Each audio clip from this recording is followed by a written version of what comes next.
আপনার মা আমারে কিছু কয় নাই, কিন্তু আপনার ভাবি আমার লোক অনেক খারাপ ব্যবহার করে। খারাপ ব্যবহার করবো না কেন? আমি তো একটা এতিম মানুষ, গরিব, গ্রাম থেকে আইছি।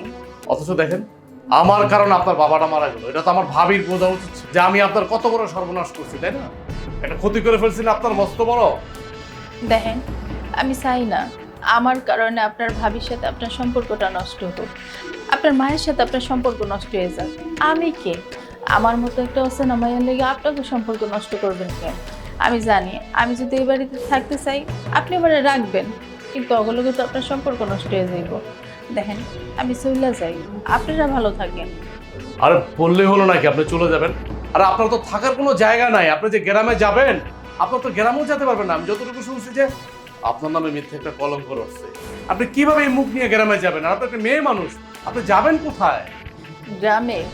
গ্রামে তো আর কোনোদিনও আমি যাইতে পারবো না। দুই চোখ যেখানে যায় আমি ওইখানেই চলে যাব।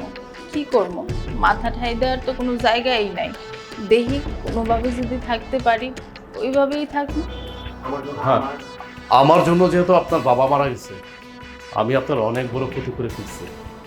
এখন আপনি যদি রাজি থাকেন, আমি আপনাকে বিয়ে করতে চাই। আপনি আমার বিয়া করবেন? আমি আপনার জীবনটা নষ্ট করছি না, আমি আপনার জীবনটা গুছাই দিব।